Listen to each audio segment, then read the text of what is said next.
Rewind your mind, it's easy. Prepare for yourself, try to please me.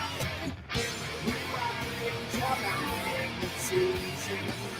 'Cause you know not to show that you love me.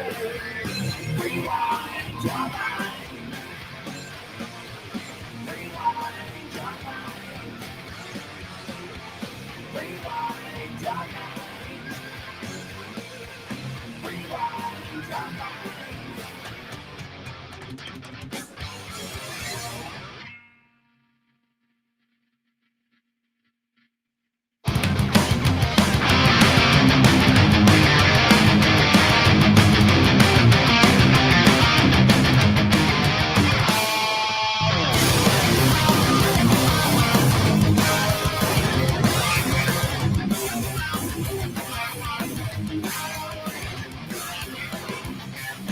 Takes a lot to know, selling yourself short.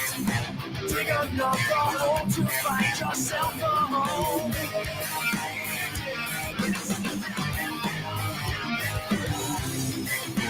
All I want to know, can you find your soul? Buried in the sweat and blood and cold confusion.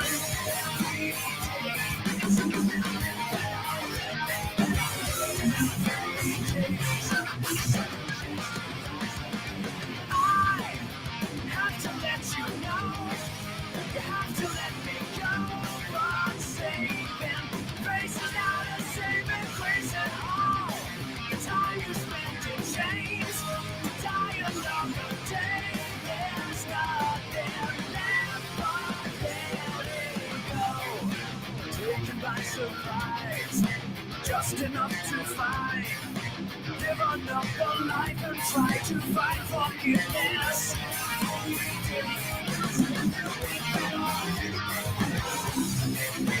Take your own advice, crawl into the light. Soon enough you'll find this isn't suicide.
You spend in chains to die another day. There's nothing left but letting go.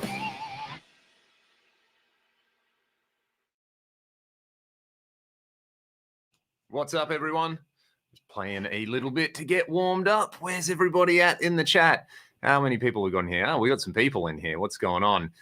We have C. Rafferty is in here. Now, there's more than one C. Rafferty out there, so I assume this isn't Kyron. I imagine it's Cash. It is Cash. Everyone send Cash some love in the comments. What up? Murray Guitar Pickups. How are you, mate? Nice to see you here. Earl Collier is a great username as well. Hobo Roadie. I'm just going to look. Everyone's getting some love. Loch Ness Anthony. Noise Bloom is here. And Kale is here. Hey, Kale. How are you, dude? Did Ryan send you a message? I'm pretty sure you drove past him the other day because he sent a thing and he was like, this looks like Kale in the car. So there you go, mate. Famous around the world. Gary, hey, mate. I hope you're well. And we have Sarang. Is that the infamous mighty 1960 TV in the back? Good morning. It's actually not. The 1960 TV is over there. That is a late 80s 1960B. The TV's slightly taller, and it's the angled one on there. I need to shoot some IRs of that. It's got old T75s that sound pretty good in it. I've just been moving this room around a little bit. The sound is quite muffled on here while you're playing. Your mic is good, though. Well, there we go. We'll have to fix that up somehow. I wonder what's going on there. Hey, Joshua, I hope you're well, mate. An early Leon Todd stream. Yeah, it's just about midday here in good old Perth, Western Australia. It's 40 degrees Celsius, which is, 100 and something in the old Fahrenheit or something like that. So what's everyone up to today? Is everybody playing or their day's winding up? There's a whole bunch of hair on my microphone. Let me know if you guys can hear this effectively.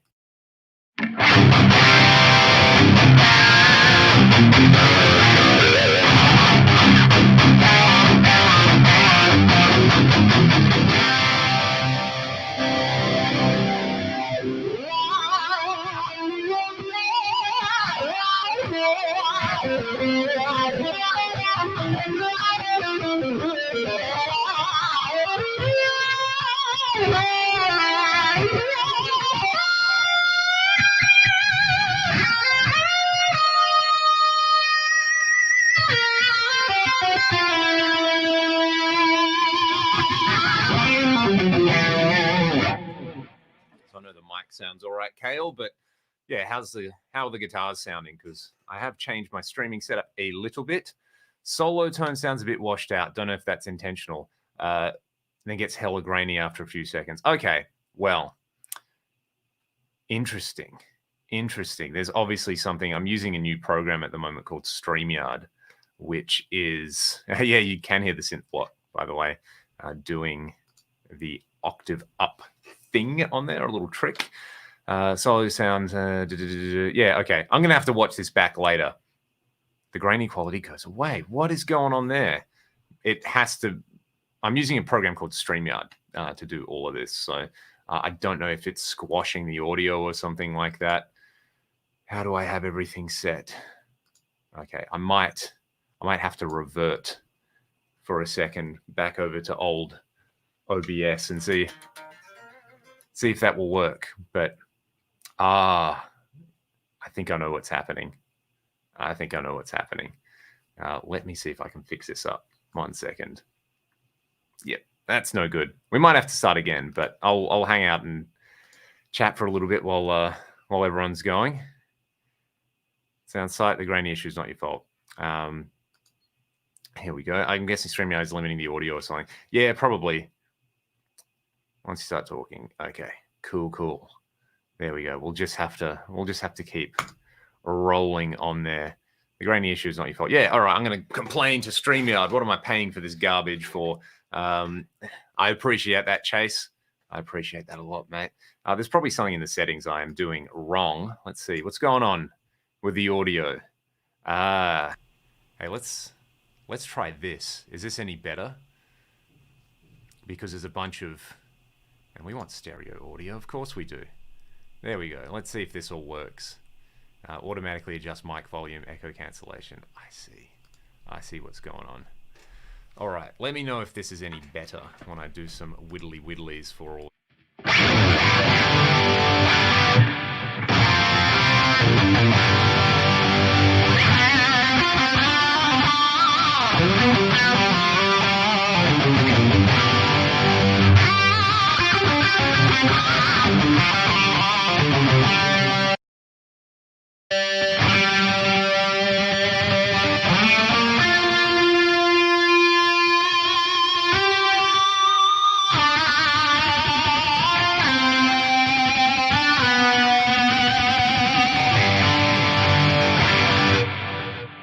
Let's see, does StreamYard get a pass on that? Now my voice is a bit low. We can, that was me stepping on my tuner with the cutout, so let's do a bit of this. Sounds like Guitar Center main room circa 85. There you go. Okay, guitar, that's all I care about. As long as the guitar audio is excellent on there, that's what matters on there. So maybe actually speaking into my mic will work as well. Voice is a bit low. Let me know how we're going there, Kale. And this angle is garbage. There we go. Maybe I can speak a bit better into it now. All right.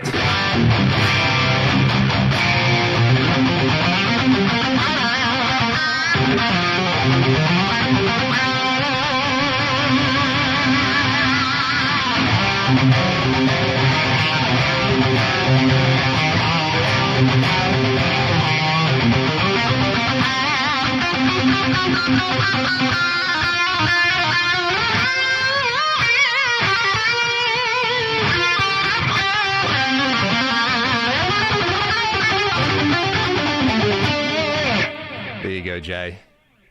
There you go. Hey, look at this. Look at this. We've all sorted this out. Thank you. I'm glad everybody enjoys. There's a safe space for the grease. What am I using?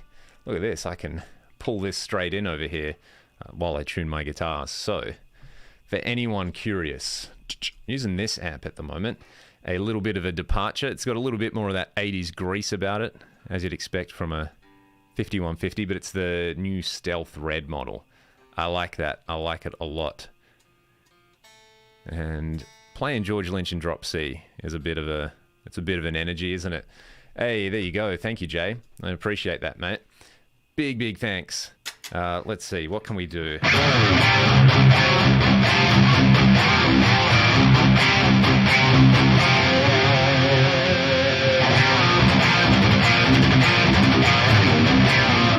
This won't work in Drop C. You can't do George in Drop C. I'll D standard maybe. Let's pop it up.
This is pretty cool.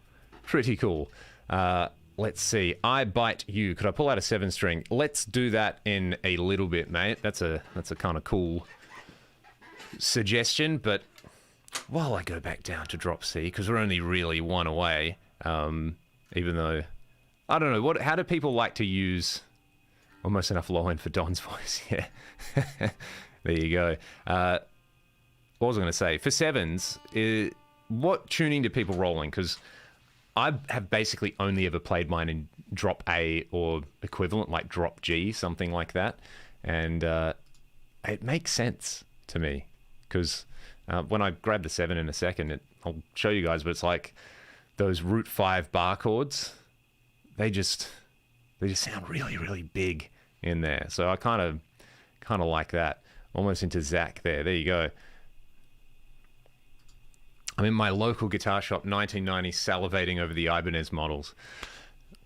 I mean, I do have a 550 here. I might have to pull out at some point. So Kale likes, so like the standard or the D standard kind of thing. Mate, if you haven't, try just take the low A string down. It's pretty awesome. I really, really like that. And a big shout out to Jay. Very, very generous, mate. I appreciate that. And I Bite You likes Drop A. All right, cool. All right. Here we go. What does Josh reckon? Last week I did some planning out for how I could make a wet, dry, wet rig. Oof. Turns out you can, but you need studio monitors. Yeah, it's almost quadraphonic at that stage, isn't it? Hey, mate, Lacuna Coil, big time.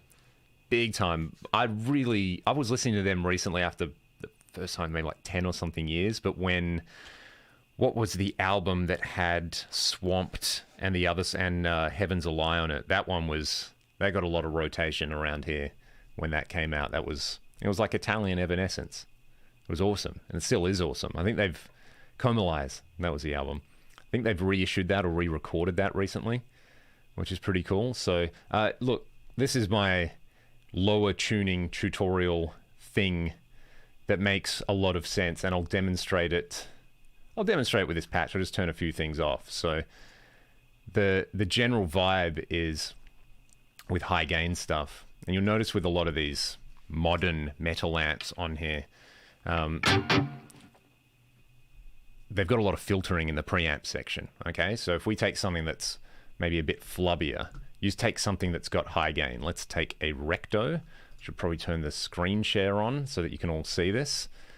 And what do we got over here? Yeah, okay. Recto 1 Red is my jam. Where does it live? Over here. So what I'll do is I'll reset the app and we'll just have a listen to it. Turn this off.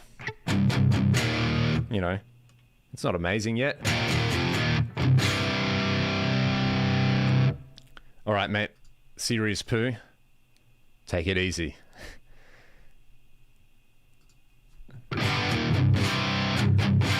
Okay, so nothing too amazing just yet. Lots and lots of low end in there. I need to bump the level up on this. And I normally kick the master on these a little bit lower. So it's 2001.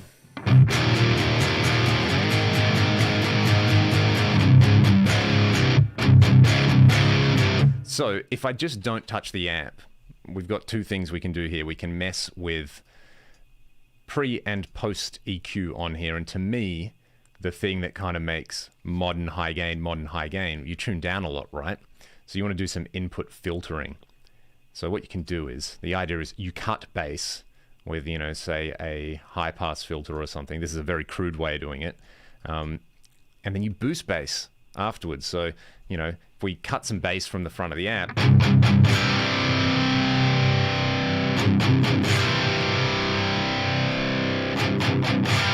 you can hear that big flob, flob, flob thing goes away, but it thins it out a bit, so you can add bass back in.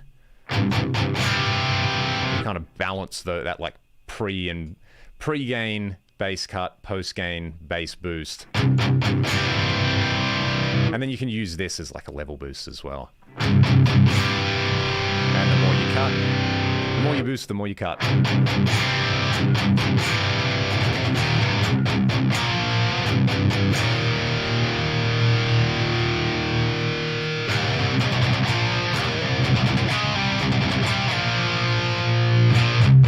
Way too flubby. But you add this back in. Listen to that. Now that like we've turned this Recto into a tight modern metal chug beast.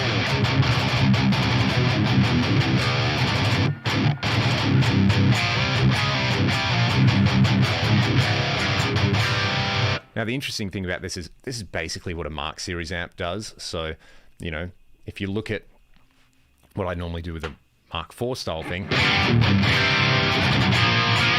which is, you know, not as sizzly as the 5150 or the Recto. I can change that with the presence on there, I guess. It's got a very different, very mid-focus thing going on. But the tone stack in a Mark Series amp, you can see over here, tone stack location, it's before the gain stage.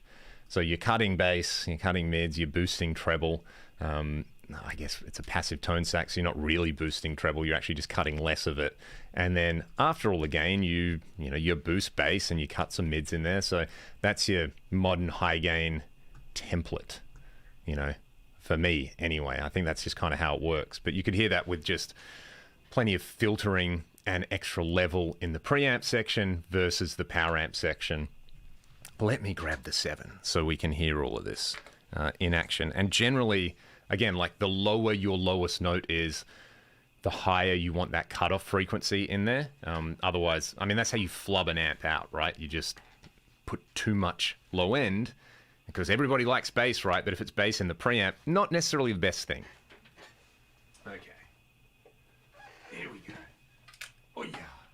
so this thing as well is, I don't know if anyone's ever played a Petrucci. You know, the pickups are pretty hot and pretty mid-heavy as well. Let's see where we're tuned on this thing. We've got, all right, so it's looking like it's going to be drop A. So standard, but with a low A string on there. And I was talking before about why this tuning works in my brain. What it gives you, so rather than, you know, tuning to a low B, which you kind of think of, that makes me think of a standard guitar, right? So having the low B on there is like, the low string is the same as the E string on a 6 string, and you've got this extra top thing there. You just tune down really low. The way I think about this tuning is, well, what's happening is I've got a 6-string guitar, but then a lower string. So if I was playing, oh, let me just take this off here for a second. If I was playing,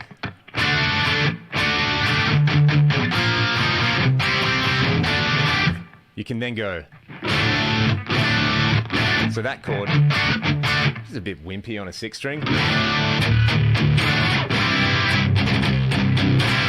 Okay, so let's go back to that 5153 red thing, which sounded cool with the PRS in drop C.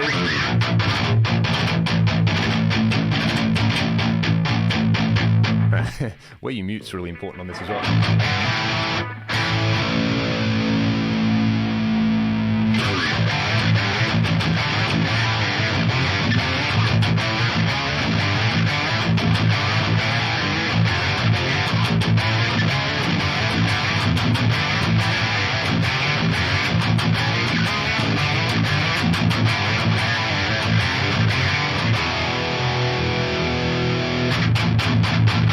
So what you could do, probably the most effective advanced parameter is in the preamp tab, you know, using a boost helps. Again, you're kind of pre-filtering stuff.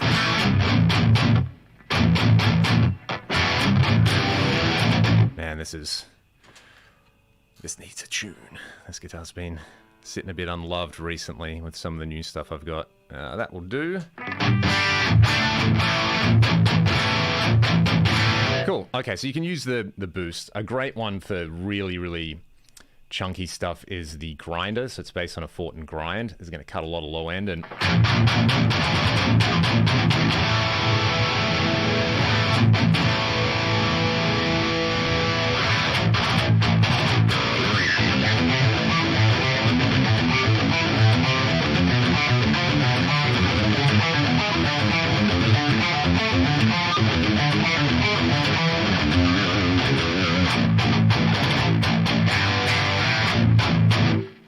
or you can use the input EQ and you can bring this low cut up over here. So if we double it, it's going to be even tighter.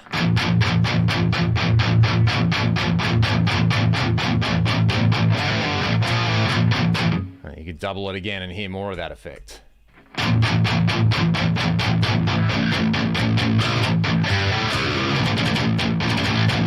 So that's probably the most important advanced parameter for metal stuff. And then, you know, using something like a multi-band comp. I do have a video all about this, where you set it up so that when you're playing open chords, it doesn't do much, but when you go, it just squashes a bit. So that's controlling the post-gain low end over there, which is pretty cool. Pretty cool. So that would be my advice for... It's not complicated. Like, I don't think you need to do that much work. It's like select an appropriate amp model. You know, how many modern metal albums are just a boosted 5150 or a boosted Recto or a boosted something, you know, that people know works, where you're just, again, cutting low end from the preamp, bringing the level up, and then maybe adding a bit more bass and you know, cabinet selection and post-processing comes in handy there as well. So, yeah, there you go. That would be my advice. There's actually not a whole lot of... I don't think you need to dive too deep and get too esoteric on there. This one from Earl Coley. What gauge strings are you using? Pretty much on most things, I'm using Elixir 10 to 52s, the nano webs. I'll just put this back up. Hey. There we go. So I actually just bought this guitar.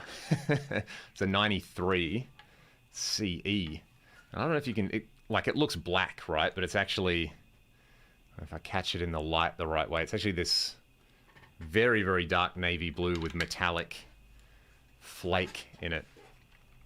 But yeah, 10 to 52s, playing in standard, playing in E flat, playing in drop C.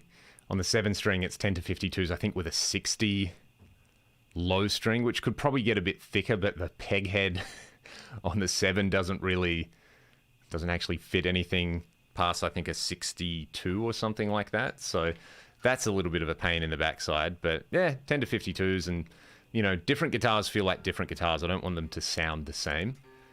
That's kind of the point of having so many of them, is they all have their own kind of personalities. So the exception would be on my Strat, I've got DR Pure Blues. I like the way they sound on the Strat. They take some of the clang out. Jay Williams just bought a Meris Mercury X reverb. Any thoughts? Well, my thoughts are that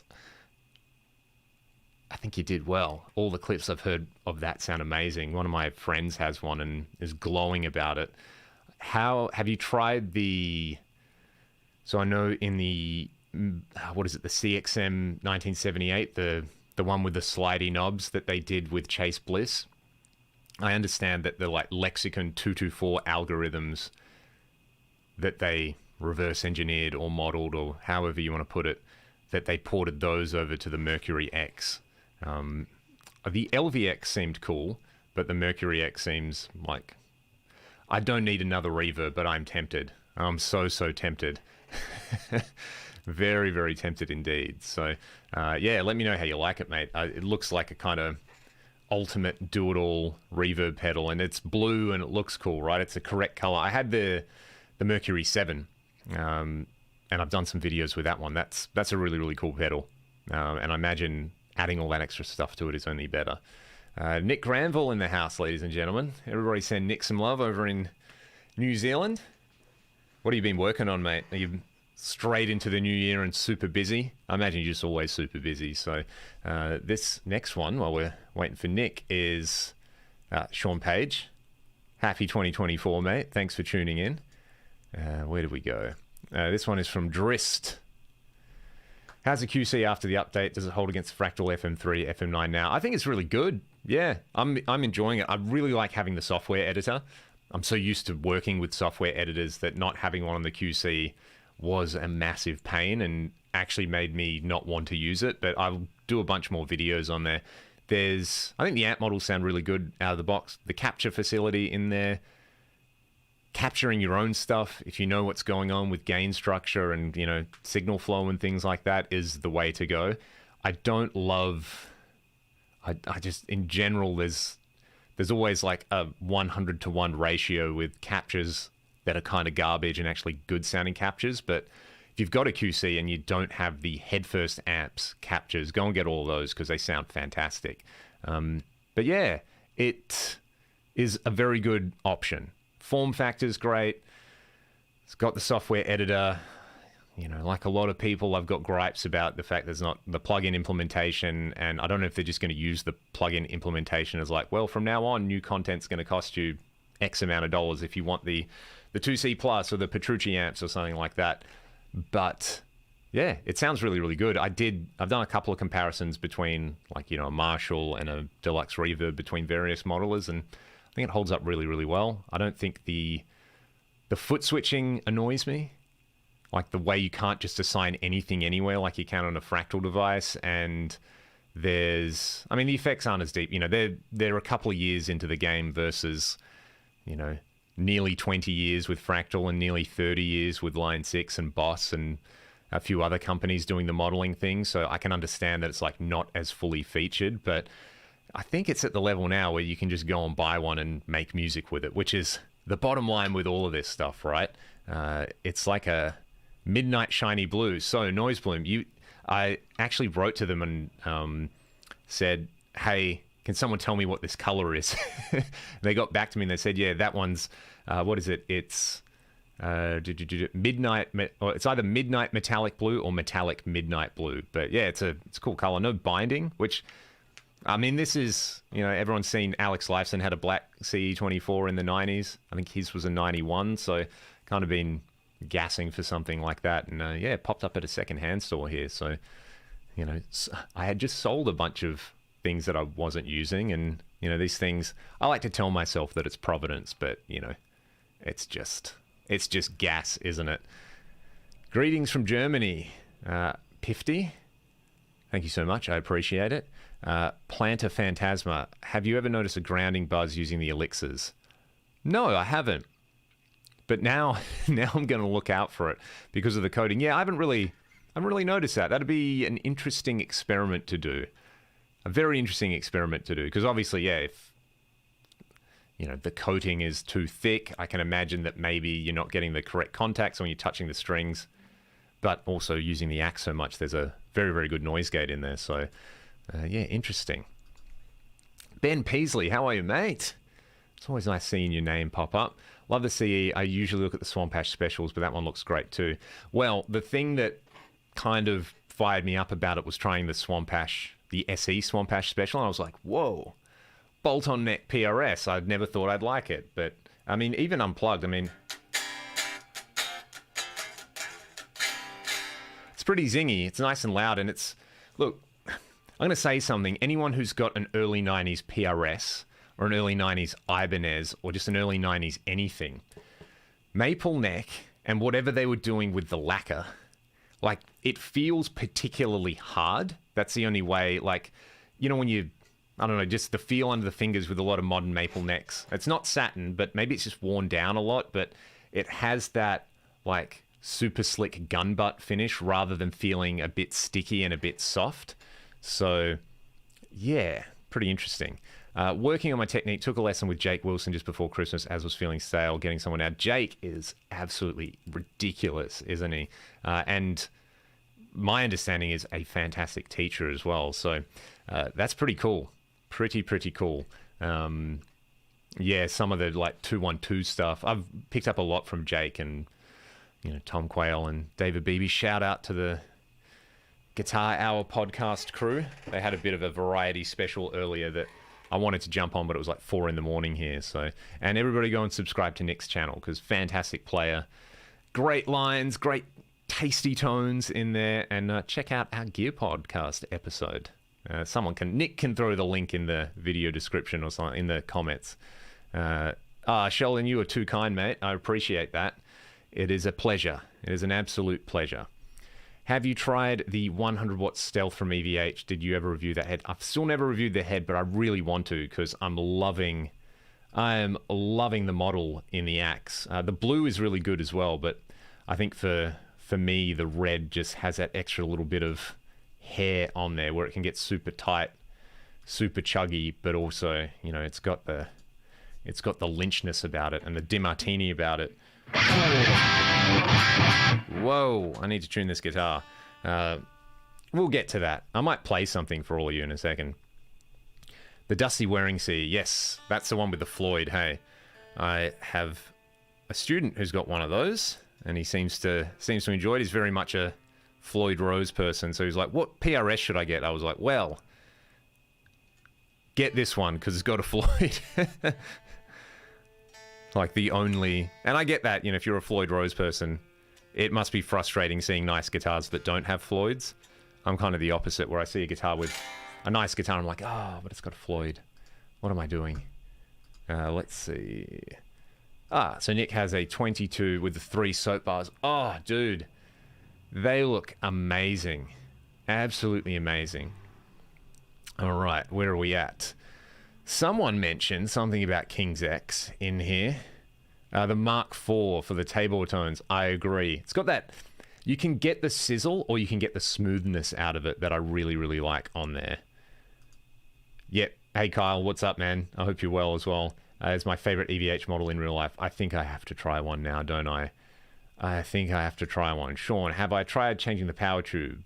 Let's do that. We'll do that right in a second. Music Man does the best maple neck finishes. They have some the kind of matte... Do they use tongue oil or gunstock oil or something? They are amazing. And this is for Thomas Metal 75. Let me just mute my mic so you can hear this in all its glory.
There's a bit of Dogman and a bit of Black the Sky for you, mate. What an album. What a riff fest. So good. So good. Oh, thank you, Thomas. You're a man of taste and culture. Name this one. It's not off Dogman.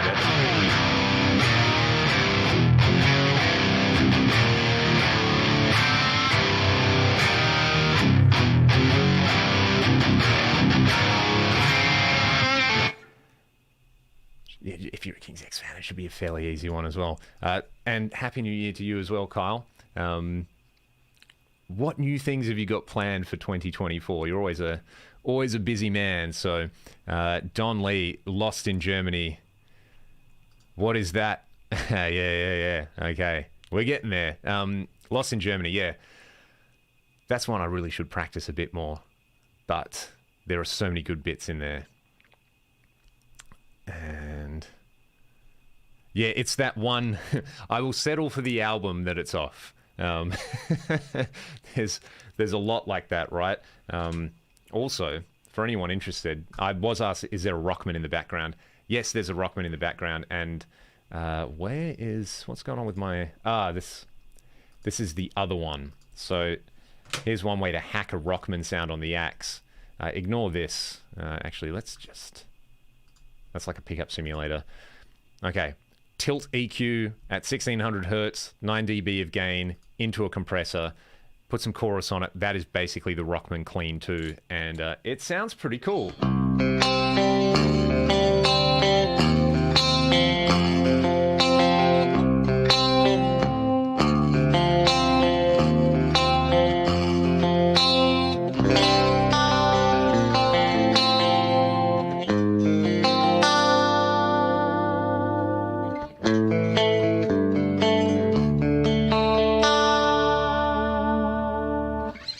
Isn't that a nice sound? Isn't that just the 80s incarnate? Let me go back to my stealth preset over here. So Thomas, I think the song is called What Is This? And it is off the first King's X album. It's killer. This is interesting. Murray guitar pickups. Repairing a Seymour Duncan Invader right now. Just replaced a coil. Now getting it wax potted. Very interesting. I never thought of pickup repairs being a thing.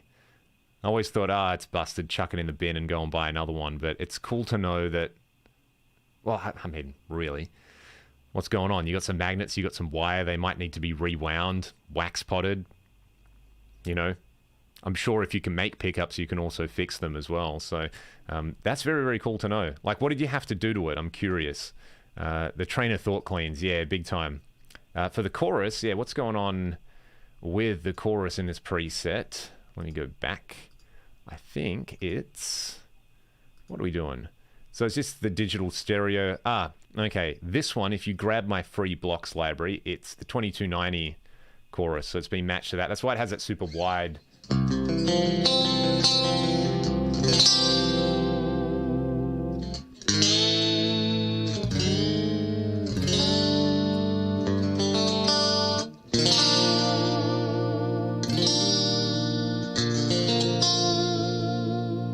Trem definitely works better in standard, but yeah, that's the vibe right there. So that's the chorus.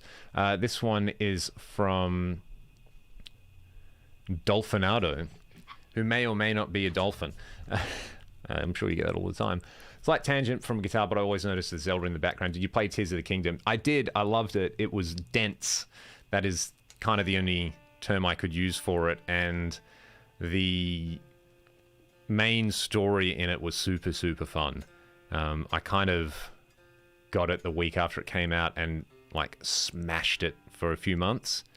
And I should go back and play a little bit more of it, but there's just so much going on. Like, you know, without giving away all the spoilers, like the extra, you know, the depths. That's the part where I was like, oh my God, they didn't even mention any of this in the launch stuff. How good is this? And yeah, the extra gameplay aspects, and it's incredible. I love the fusing and things like that and the creativity you can get out of it. So yeah, it's a beautiful thing. Would recommend. Hey Leon, thanks for all your content. We follow your channel and use all your stuff to help us shape tone for our rigs in Seven Kingdoms. Thanks for all you do. That is amazing to know, mate. Thank you for that. Send me some links to your stuff. I'm sure people would like to check it out on here as well. So that's super cool. That always makes my day to hear that people, you know, actually get something out of what I do other than just like, you know, the self-indulgent element of it. So that's super sweet. I appreciate that. And Kyle's working with Sully, Rev, and Aristides. Keep an eye out for new launches. Ooh, I'm excited about that. One of my students has a few Aristides, and he just seems to be... I just tell him he should just buy a yearly subscription and, you know, whatever they put out, get it. And some of the stuff they're putting out is just gorgeous. Have I messed around with using the Axfex as an effects rig for the Friedman IRX? Yep. I've got a video using it in a couple of different ways, and one of them's with the H90, but you can sub that for the Axe. I basically do the same thing with it. So saw a semi-famous Twitch stream play like 60 hours plus. Yeah, it's so good. Those games they're more than the sum of their parts. So that's, like anything, that's always the best thing I can say about it. Back to the coils. One of the coils had a break in the wire. The owner tried to find the break, but it was deep inside. The coil had to cut off the old wire and rewind it. The challenge is matching the coils. Oof. That's commitment, isn't it? Delfinado, the depths caught me off guard. Yeah, it brings the... I don't want to say the terror, but you know when you're like 8 years old and you're playing a video game and there's a spooky level and it kind of scares you a bit? I got that same kind of feeling again where I was on edge when I was playing it. Just bought my third rack unit. The channel is expensive for me. Yep, it becomes a bit of a thing building a rack, doesn't it? It's nice that it's kind of... I don't want to say come back, but, you know, that it's appreciated, I think, now, the care and the design that went into those old Bradshaw rigs and similar things, and even the LA sound design stuff, you know. Building a rack teaches you things about guitar rigs, and that's kind of cool, you know. Grounding, isolating audio from power, signal flow, keeping stuff easy to use. It's like building a Lego set over and over again, isn't it? And yeah, the music from Tears of the Kingdom is beautiful as well. So good. All of those games. Had a dream I finally got an Aristides guitar. I just remembered that dream. There you go. Was it one of those dreams where just as you were about to grab the guitar, you woke up? This is cool. The recording here is based off the Uberschall edit you did a few years ago, maybe when they released Cygnus. Try to make it like an EVH, but use that for the bottom. Sick. Yeah, the Uber's good. Let me bring it up because it has its own kind of quirks. I'll just reset this channel. What is it? Euro Uber? I haven't used this one for a little while. So the single we did, Follow the Leaders, all this amp. Now, when you dial it up, it's a bit It's actually a lot isn't it? I'm on the neck pickup. You know, it's a little bit underwhelming, but kind of like the 5150, the presence control is really important. There we go.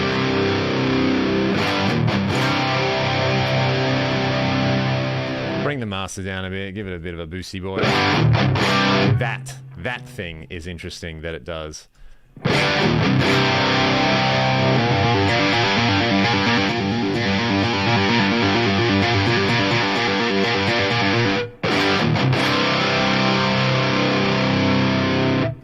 boost, doesn't it? You know, you put a bit of CC up it.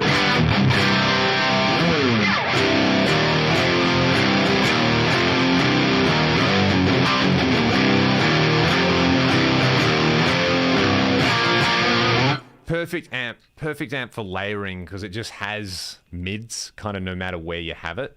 I mean, contrast that with this. Oh, the ka-chung, ka-chung, ka-chung. Which EVH Stealth did you prefer? I have only tried the models, so I might throw that out to people who've tried the real amps.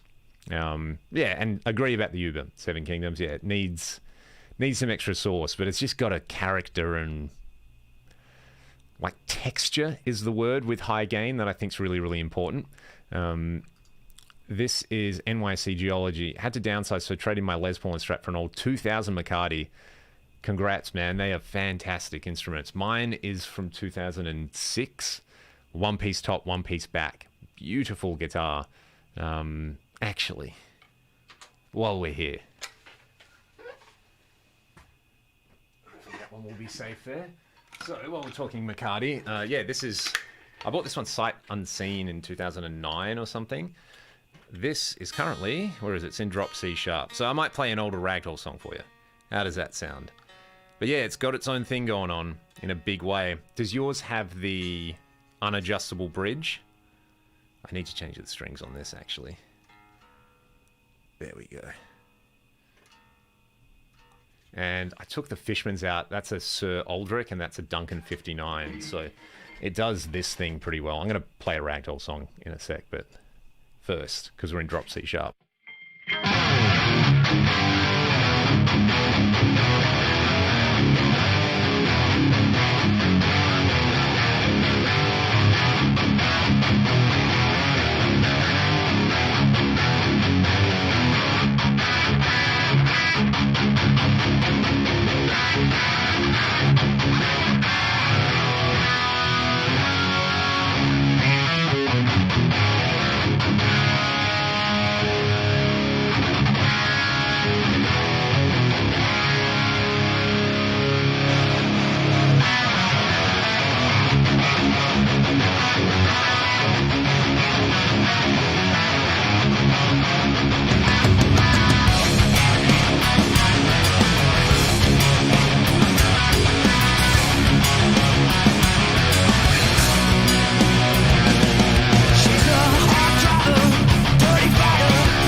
Something like that. Butchered the solo in there. It's meant to be.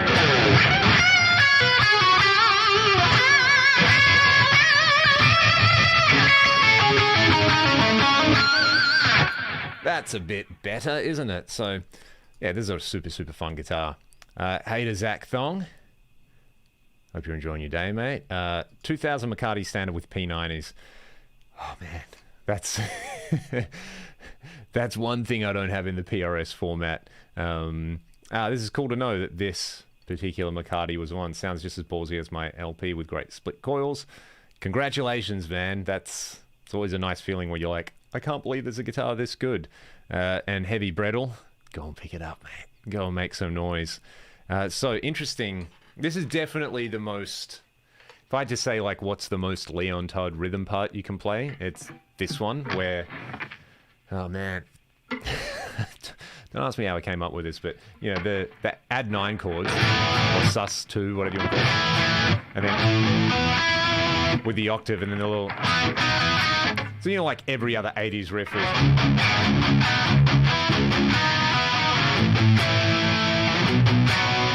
What's nice about being in a drop tuning is you can get the...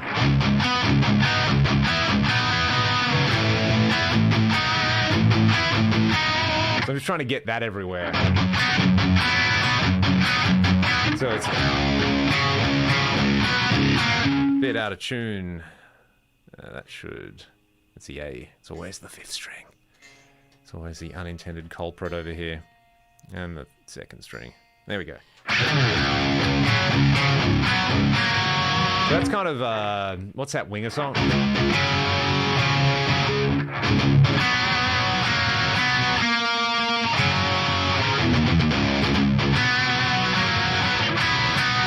A little bit,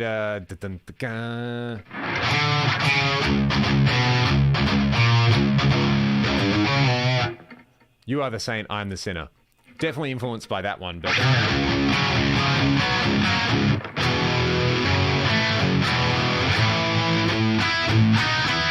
And then, that same thumb power chord. You do that either on the... So if you're in a minor key, it's the flat 7 or the 4.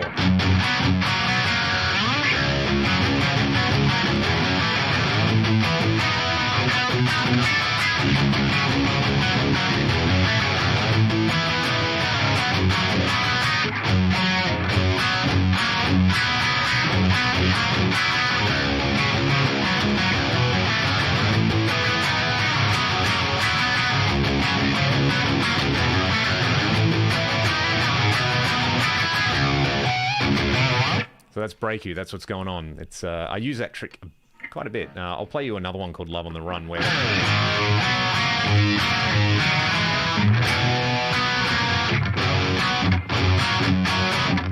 So that's doing the power chord.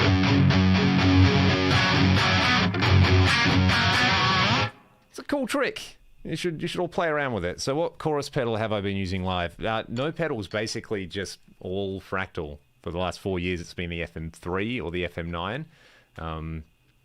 Yeah, and I use, if you look at this preset, less about the chorus and more about the pitch detune. So this guy, you know, if you got my blocks library on the fractal, you just try this one. It gives you this kind of static kind of thing. Yeah, exactly, Sean. It's very much a Whitesnake kind of thing. Beautiful top on that PRS. Axefx. I'll get a new Uber Ultra. I can never answer these questions because high gain things are nice, and so is the Axe. It's so 80s Red Beach. Yeah, totally. Totally, mate. There's drop C sharp on this guitar. We play it in drop C live, but the recording was drop C sharp. My daughter just bought me a PRS SE594 single cut, and I love it. Mate, congratulations, and you've obviously done a very, very good job raising your kids. And Alan, I hope you're well, mate. I don't know where the big grey cat is, mate, but I bring him out. I know you enjoy him so much. How many albums does Randall have, Leon? Randall, I'm not sure about, but Ragdoll has a couple out. It's all on your favourite streaming service, so find us on there and Go nuts. Wasn't until the fifth or sixth time that you mentioned Sir Doug Aldrich. Hey, it occurred to me he isn't British. Same as the Sir Michael Landows as well. They're honorary knighthoods. All right, I'm going to play... Have you heard the new 1.7? Yeah, it's not bad. There's some cool moments on there. I liked it more than I liked the new King's X. The new King's X was decent, and, you know, all these kind of bands, they're doing what they want to do after long productive careers. So Kip still is incredible. Doug's still incredible as well. But yeah, it's cool. We were actually meant to open for them in September, and the tour ended up falling through, but that was going to be a bit of a bucket list kind of thing. But yeah, I just purchased the McLaughlin. Maybe I can get a sound like this. It's a pretty good plugin. I have a video with it if you want any tips or anything like that, mate. So let's do Ragdoll. Mate, don't worry. We've been called everything. Randall, Red Dog, Ragdoor, Dagroll. It's all happened. I appreciate that you're willing to take the time to check it out. Don't worry about the spelling. I'm going to play Love on the Run for you guys. Let's do that one. And I've got to catch this pickup. Okay. Microphone off.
And we're back. There you go. Hope you guys enjoyed that one. What band is this? This one, as Brett said, is Ragdoll. There you go. We did. I did like a kind of synthwave remix of that song. If anyone hasn't heard it, it's on Spotify. Where is it? Let me play it for you. It's pretty fun. Where are we at? Singles and EPs. Show me the discography. I don't remember where this is at. Live album, studio album, some stuff, some more stuff. There's a few live albums up there, isn't there? Let's do all. Here we go. When did that one come out? Oh, yeah. There we go.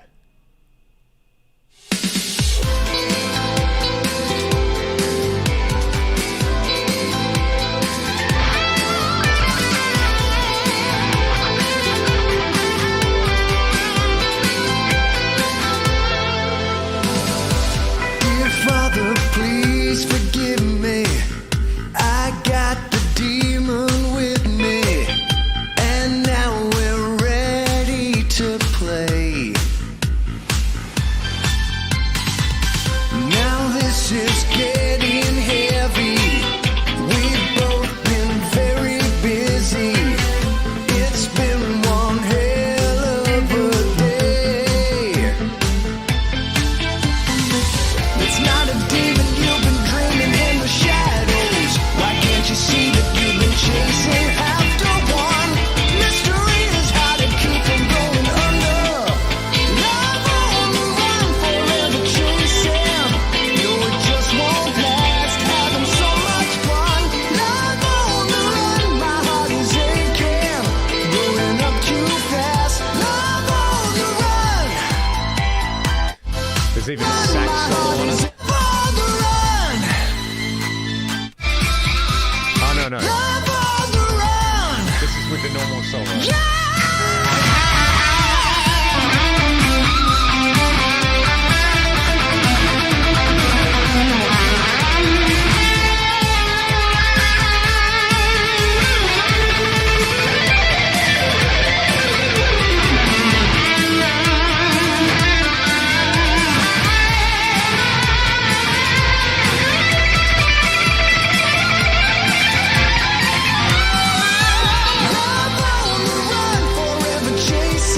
So there you go. That's where it is. There's also a version with sax on there. So bring out the Californian. You got it. Let's do it. Hey. I'm actually surprised. What is going on here? Why won't this fit in? That's much better. Where is it? Yes. Okay. I'm actually surprised at how much I don't hate that mix, because I did all that myself. So that was a bit of a lockdown project. And I forgot that it's in standard. Interesting. How did I construct that solo? Like, you think of shapes and then construct piece by piece? Partly, what I like to do is kind of the David Gilmour thing, right? Where you just run the track, you just record a bunch of takes, and you see what pops out, and then you collate them and put them together. But that was just me trying to be Yngwie Malmsteen. That was was all I was thinking about for that solo there. So, guitars. This is a 1990 Hamer Californian Elite, I believe. And I found this at, I think it's Music Zoo Fort Worth, the first year I went to the States. So it was sort of like music store, but it was hanging, you know, you walk in the door, here's the door, here's me walking in the door. It was hanging on the wall there, so I only saw it as it went out. Seafoam green with a maple neck sounds sick. That's awesome. Let me just check the tuning. It's actually probably okay, because it's a Floyd.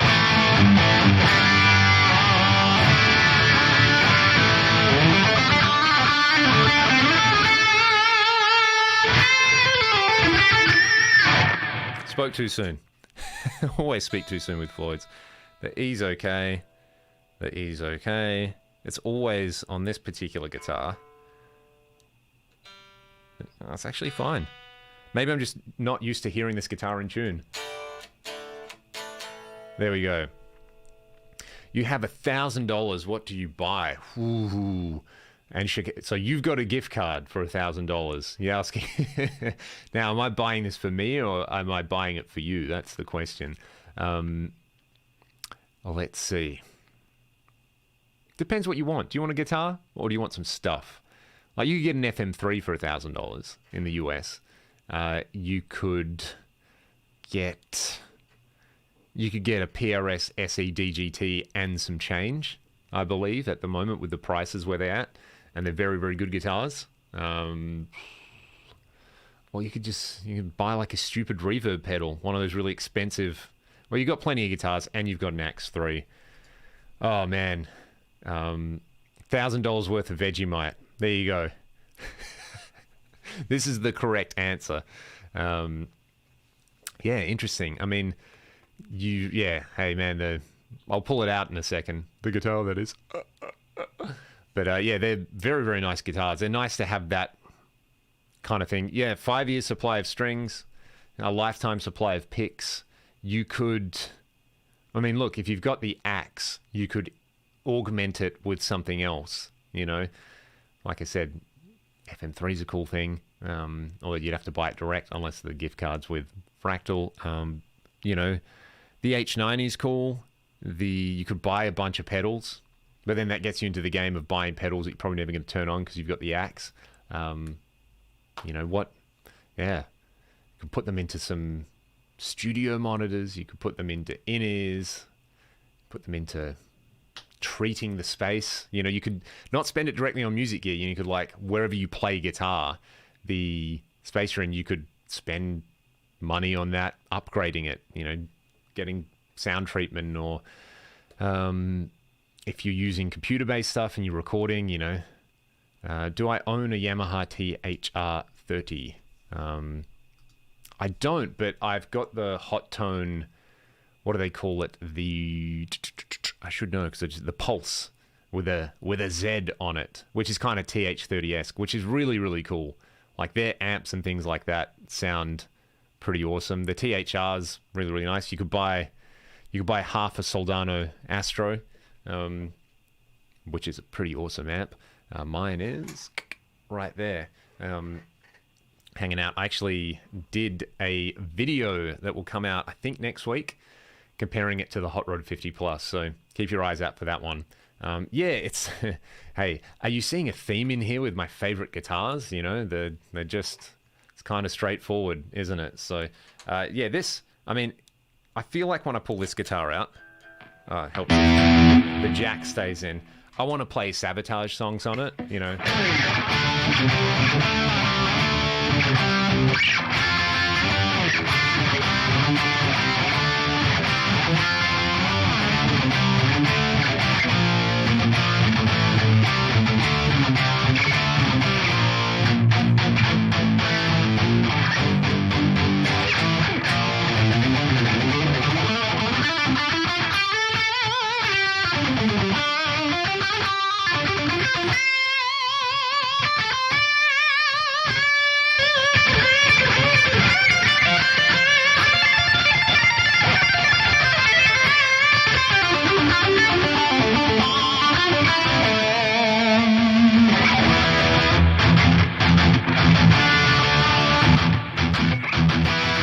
You need to play that one in drop D, don't you?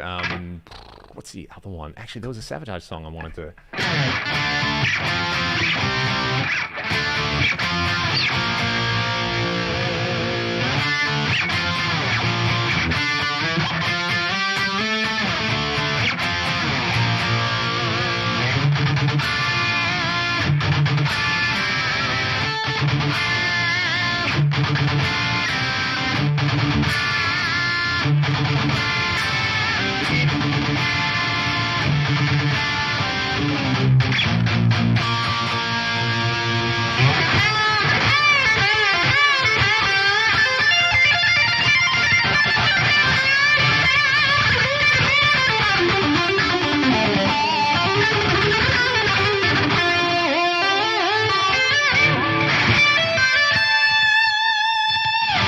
It's interesting that Chicago Timer said he had to change the trem. Yeah, I did a video that came out yesterday talking about I've got a new nut on this. It's one of those lock and roll compensated ones. I think the knife edges on this are pretty thrashed out. And while I really like the Schala, it's a solid unit. A lot of people were saying the Godot 1996T is really good. So I might just order one of those and pop it on this guitar, and probably have to change the tuners at some point and just go like all chrome on it. Even though I like the kind of black and gold look on there. Power of the Night, my man. There we go. Can I do a Dan Huff 5-minute tones? Excellent idea. The old rack kind of thing on there, which would be pretty fun. The old ES Gibbo. You got it, man. Let's have a look. Let's get the Lifeson on.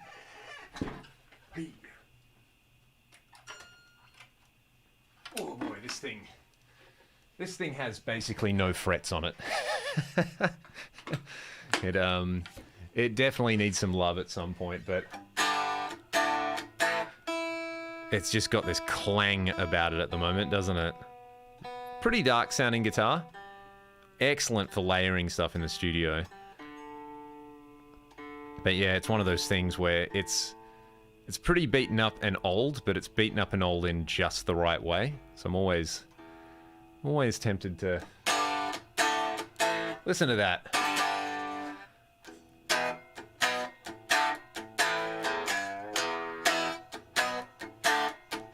It's a bit Malcolm Young in it, even though I know Malcolm played a Gretsch, but let's put it through a 2203. Let's hear that. That's nice and crackly.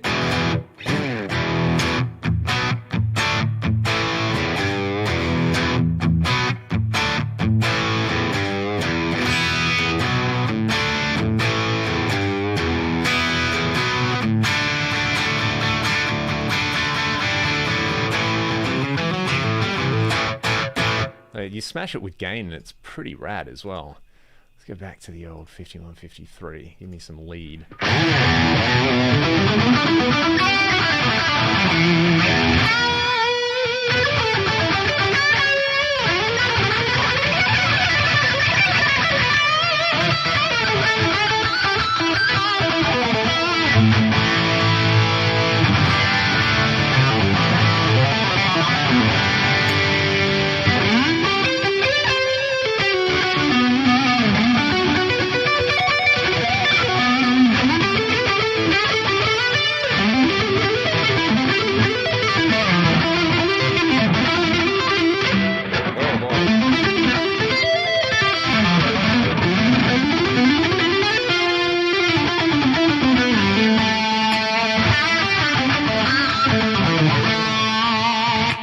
It's interesting that it has a coil split on it as well. So if you're doing something a bit cleaner on it with a clean amp, what is a Cherry Gibson behind the ES335? That one, yeah, that's a Les Paul Standard Premium Plus. Great guitar. Again, needs a refret. No, it doesn't need a refret. It needs new strings. That's all it needs. So check this out. Well, that was a great chord. This one is a 78 or a 79. I forget. Maybe it's a 77. Nevertheless, T-tops. I know it's got T-tops in it now, which is kind of cool. And it's got this two-way coil split on there. So you've got the big fat thing.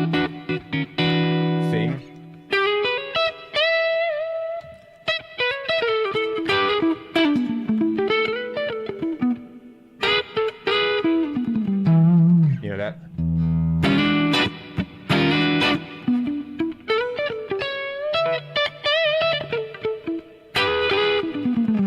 But then you go to this, and it's,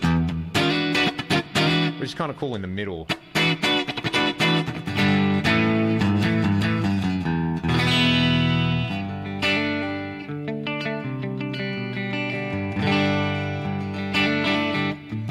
I'll turn off the vocal mic so you just hear pure guitar.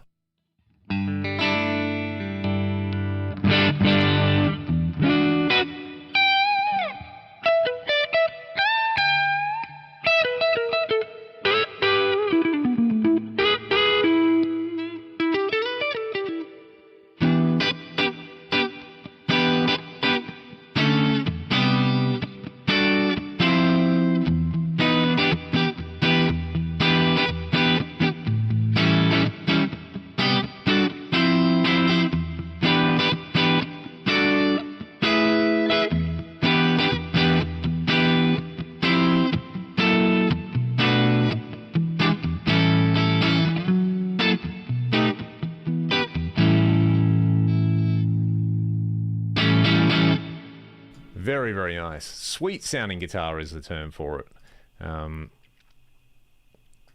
Yeah, it's crazy, hey, having that. And then it's so fat on the neck pickup.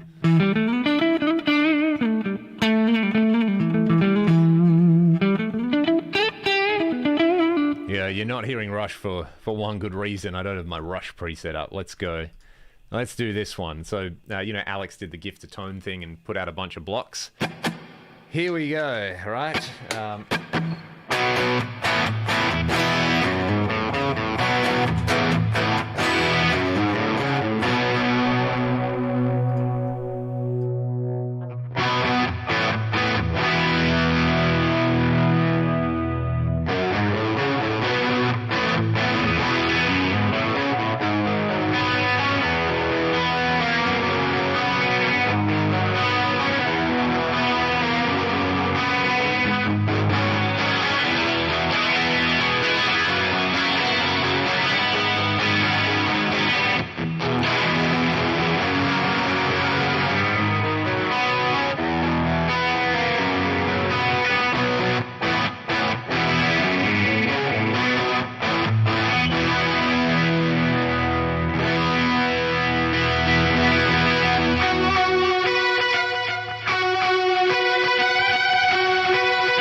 What am I doing? How am I butchering this solo so bad? I was going over it the other day. Anyway. Man, what I really like about this preset, like his live blocks are super wet. Heaps of reverb, heaps of delay, heaps of chorus. Bit of red barchetta, you say?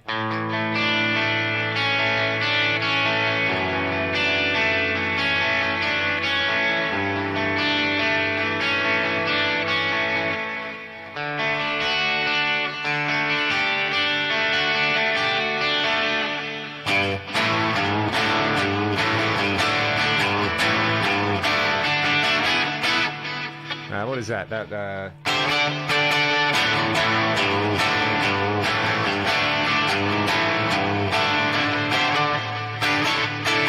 it is.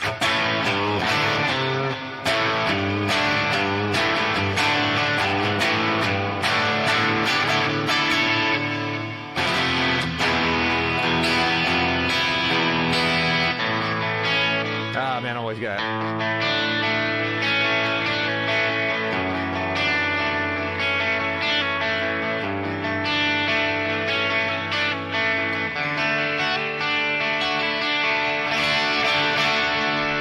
Oh, man. Yeah, you don't get King's X without Rush, bro. Not at all.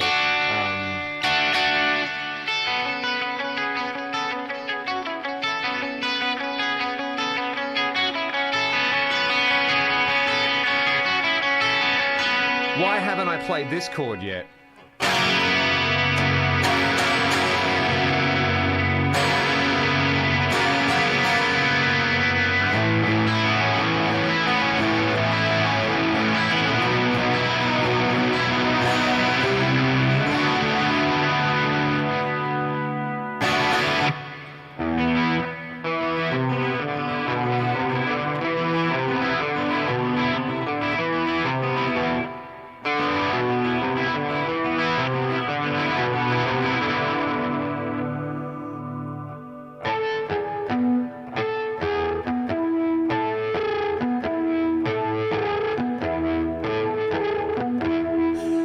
So many good bits, man.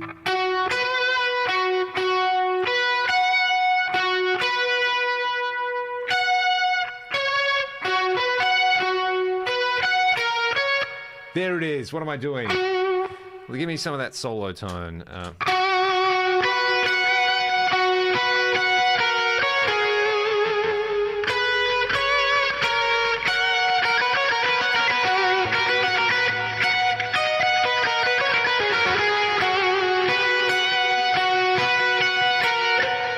My gosh.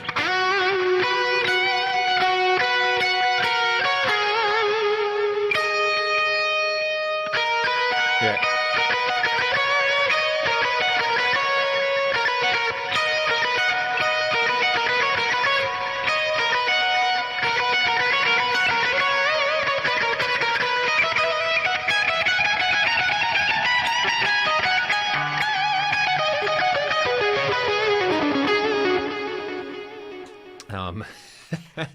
Someone mentioned a double neck, right?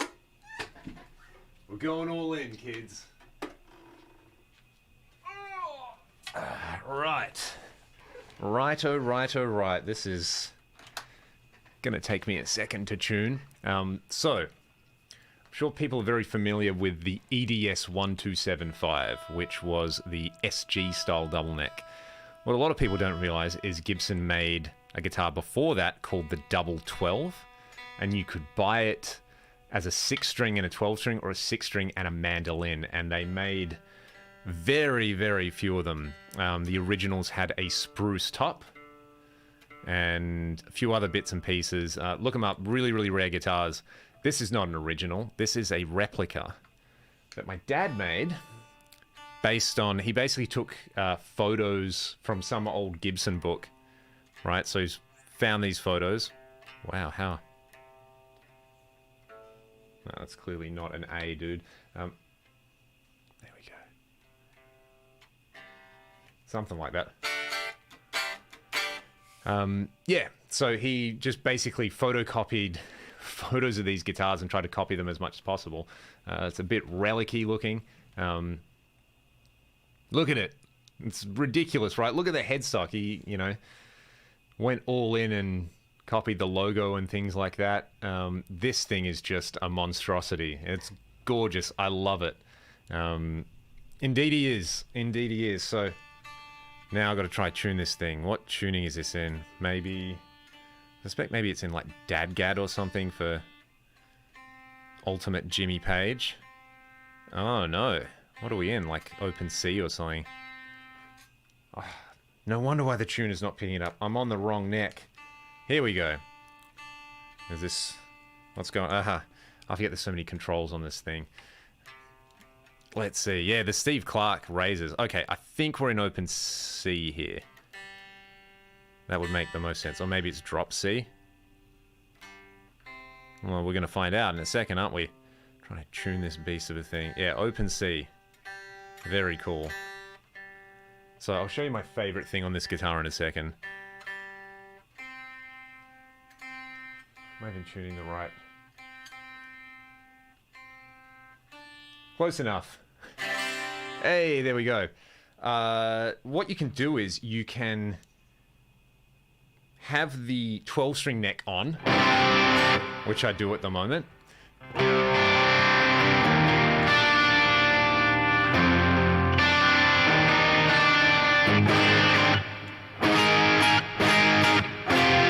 It's not super in tune, but so you've got that one on, and then you play on the 6-string neck. So the 6-string neck is off. The pickups on this are on, but you get sympathetic vibrations.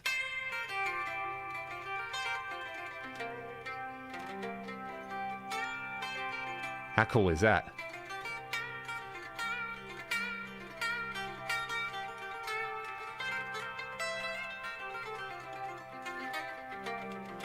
If I turn my mic off, you get more of it.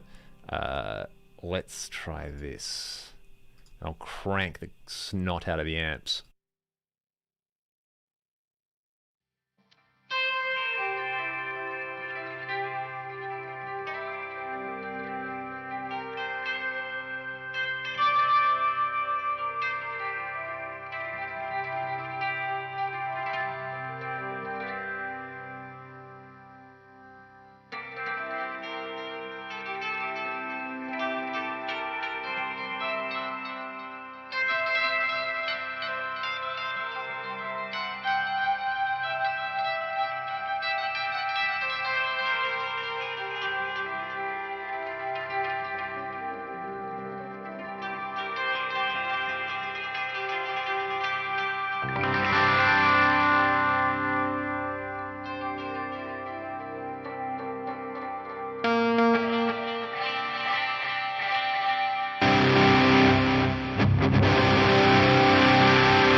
So if you've heard Shine, the Ragdoll song, in the intro, there is this big swell that happens. And when I did the demo for that song, I did this trick on it. So the melody in the intro, if I played it on just the 6-string neck, is... Oh, let's turn that down a little bit. Yeah, there we go. So to be...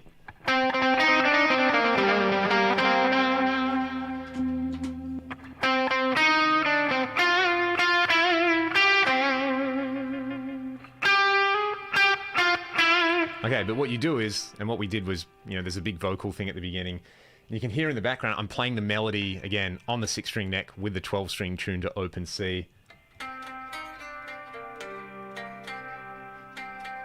And again, I'll turn my mic off so you get more of the effect.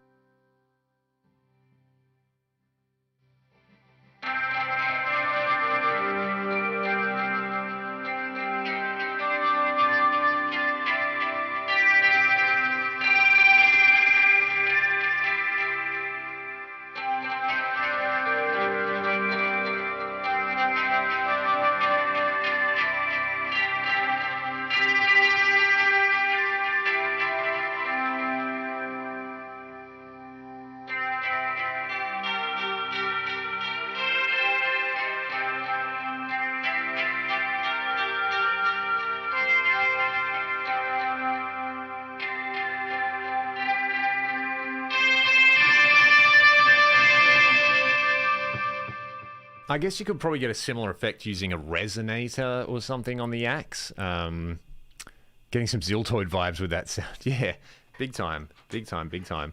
Check out Distorted 12-String Lick from... Oh, someone's mentioned Mad Season. That is a very, very underrated album. I haven't listened to that one for a while. A sitar in the shitter. I like that one. Yeah, it's kind of sitar, dulcimer vibe, isn't it? Yeah, look, to be honest, this is like the one novel use of double neck I think I could ever come up with. Pretty cool. This definitely needs to be... Fun fact. Someone mentioned string changes on this guitar. I want to say he finished this guitar 14, 15 years ago. The strings have never been changed because I look at it intermittently and go, I should change the strings on that and go, and recoil. But I think 2024 is probably, maybe it was 2011. Maybe it's not that long. Maybe it's not quite 15 years. But, you know, he often says, he's like, man, you got to take that guitar out and play a gig with it. And I'm like, yeah, I'd love to. But, you know, I just need a truck to move it around. It's so heavy. It's kind of a sit down and play guitar. But, yeah, maybe we'll try and make that happen this year at some point if we have like a headline show or something. That would be pretty cool. It's a lot of effort to go to play one song, but it's pretty rad, right? What a guitar. I have done a few videos with this guitar, but I should just do a standalone one on that particular effect. Or maybe I'll just trim this video down like I did with some other stuff. Bring me the Earth's finest bean. Make it perfect. So good. So good. All right, I am going to pivot back around. I'm going to get the CE. Oh, help me. Let's just put that there safely. Yeah, it's one of those guitars that needs a dedicated stand as well. All right. There we go. I'm all over the place. I might play one more.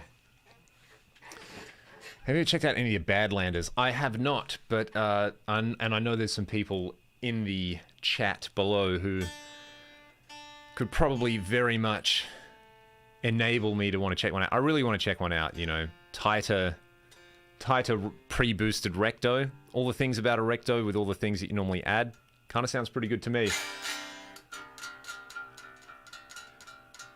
Where are we? There we go. Sweet.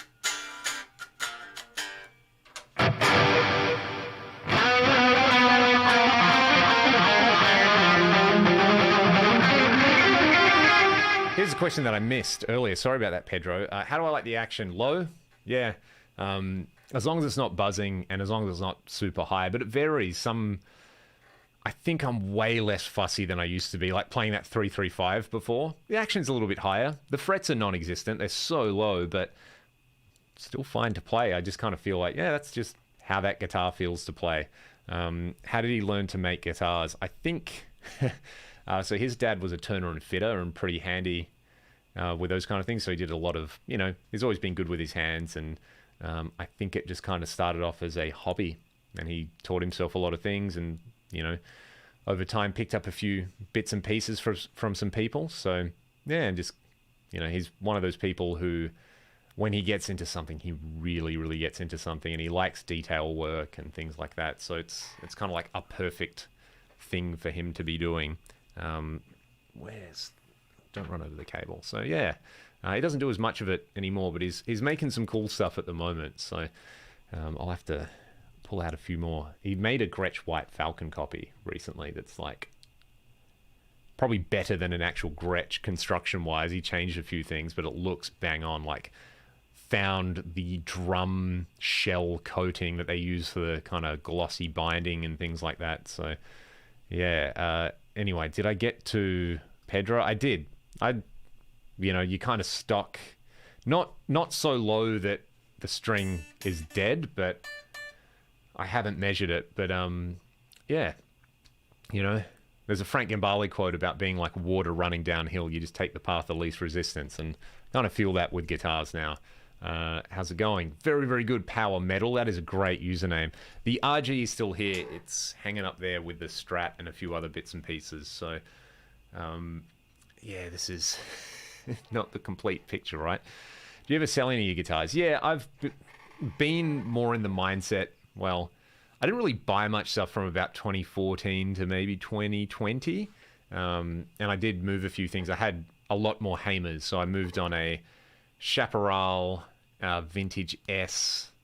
There's been a few other things around here that I've moved, because it's like the number of hangers I have is like, you've got enough. Just keep that populated, and if you get something, maybe you should move something on. So yeah, there's actually, I'm probably going to list one of my Hamers, my Sunburst. So if anyone's looking for one and they want to get in early, let me know. But yeah, I get attached to them.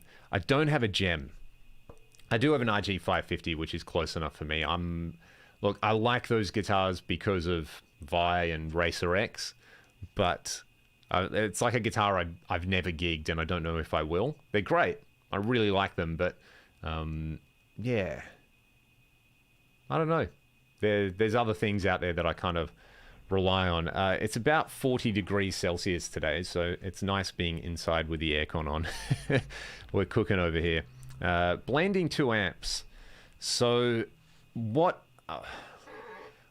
if you listen to Ragdoll Back to Zero, that is mostly a set of doubles, panned left and right with a boosted dual rectifier, and then we either blended in either a Splawn Nitro, a Marshall DSL, Soldano Hot Rod, or I had the Jet City 50 as well, which sounded really good, sounded different.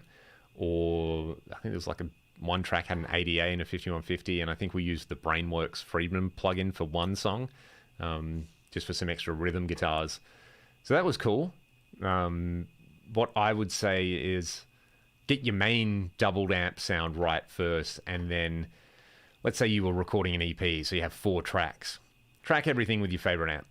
Double it, get it sounding big, and then you can go in on each song, and if one song's a little bit faster, so you want faster transients on it, like blend in a bit of a Marshall, or if one song's slower and sludgier, get an orange or a boogie and dial in a really disgusting sound, or add a fuzz pedal or something like that. So yeah, it's all about experimentation, and there is no kind of recipe for it, unfortunately. Do I own any tellies? I have a Warmoth parts caster that's just butterscotch telly. It's got some Jason Lollar pickups, which is pretty sweet. Yeah, 40 degrees Celsius is over 100 degrees Fahrenheit. Yeah, bloody hot is the word for it as well. Especially if you're anywhere anywhere removed from the coast. It's pretty stinking. Until that sea breeze comes in, it's brutal. Everything you're touring in Texas. We've toured in Texas quite a lot, actually. Not for a few years, but you're in Corpus Christi, somewhere we've never played. We've done Austin and Dallas and Amarillo, and we played Tyler on one tour, which was fun, and Houston a few times. my wife's Texan, so one way or another, I'm hoping to come back in the next year. Maybe we'll come for Christmas or something like that. So, yeah, 12 below zero in Kansas. Man, yeah, I forget it gets proper cold there. And Shahar's in Denver. Man, I had one of my best birthdays in Denver, I think in 2014. We were on tour there, and it would have been my 26th birthday. Played a gig, ate some good food, had a very, very good time. Yeah, it is at that kind of like oven level on days like today, isn't it?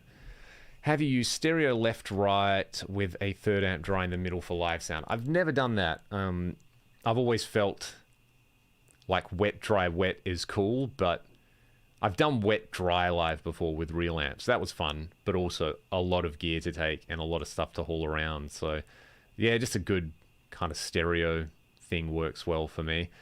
All right, what should I play for all you? Hey, that's cool.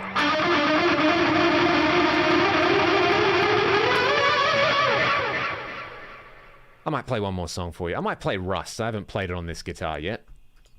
Let's do that one. Oh, you know what? I might play Sky's Limit, the new single, because it does this.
very, very good fun, that one.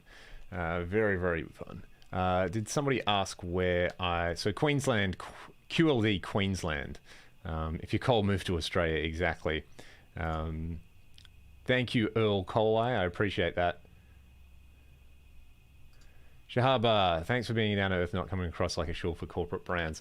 So it's working. The covert operation is working. They're not on to me just yet. I appreciate that though, mate. It's, obviously I demo gear on the channel and have relationships with manufacturers, which I do my best to disclose. And when you see a video and it comes out on the same day as everybody else and it says contains paid promotion, obviously I've been sent something and there's some kind of deal happening there where it's like, hey, can you do a video with this thing? It's like, yeah, of course. I love gear. People love gear. And, it's something I've spent a lot of time doing, right? So, but at the same time, my philosophy is if I have to tell you it's good, maybe it's not so great, You can watch a video and you can listen to it and you can make up your mind. And if you watch a lot of my channel, there's the consistent thing of me and my guitars and the signal chain. So I like to try and set it up so that if you want to say, hey, Leon just did a video with a reverb pedal and it sounds really cool, you can go and watch all the other videos that I did with reverb pedals and get a good idea of how it compares. So I do like to think that even though, there's inherent bias in all of this stuff, and, I'm biased towards the kind of sounds I like and the sounds I dial in and how I play things and how I like them set up. It's still, I don't want to have to tell people that something's good because I'm getting paid to do it. It's like, I'll just play it and you can make up your own mind. So yeah, that's the motivating factor on here, and yeah, there's various ways I like to try and monetize the channel as well, whether it's doing the live streams and people weigh in with super chats, or they can sign up to Patreon, which is awesome. I like being able to do Q&As there and put up some little lessons and tab and stuff like that. So yeah, and exactly, it's like you can't fake the funk, which again, there's stuff which I think is good but doesn't necessarily work for me, but I'm still going to do my best to demo it and things like that. But there's stuff where sometimes it's really good and it just kind of vibes with me where, that definitely comes across. So I appreciate that. And I appreciate that people like the sound on that song. So it's just a set of doubled guitars on that recording as well. So old mate Troy Nababan doing the thing on there. What percentage mix of the guitar do you carve out? I'm just running things at they're roughly metering the same on there. So there's no special recipe, just kind of turn it up until you can hear yourself, I guess. Gear is what makes the earth turn safely. Exactly. And good on you, Alan. I'm so pleased to know you're enjoying this. Someone mentioned Gojira somewhere in here. Chorus chords. Thank you, Wiz. That...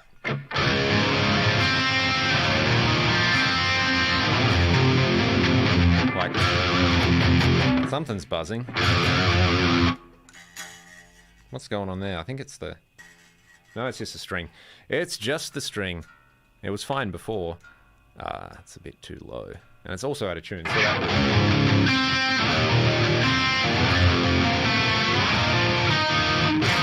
A lot of sus4 chords in there.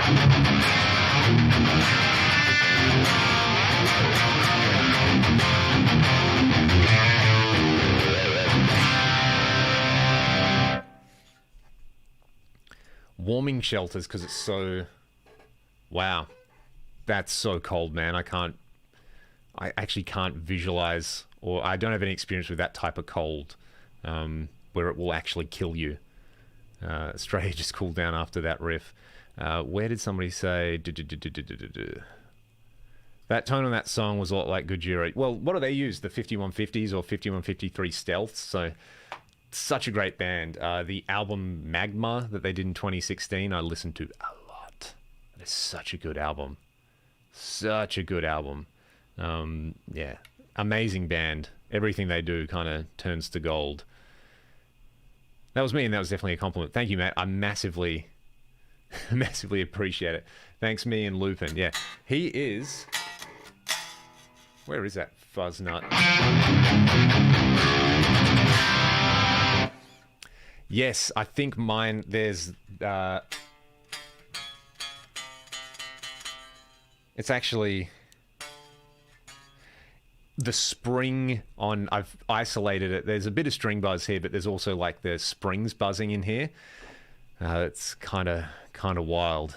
Kind of wild. Okay. Jewel Wiener Dogs. That's awesome, man. I'm going to split as well, everybody. Thanks so much for tuning in. Enjoy your weekend. Here he is. Where's... Wait, which side are we going? Yeah, there you go. This is for all of you, but also for Alan. What do you reckon, mate? You like that? What about this? Sometimes you need the sniff of approval. Oh, we're getting the sniff of approval. And we're getting the teeth on there as well. Fantastic. Hey? What do you reckon, Chungus? On that note, thank you to everybody for tuning in. I'll see you all next time. Take it easy.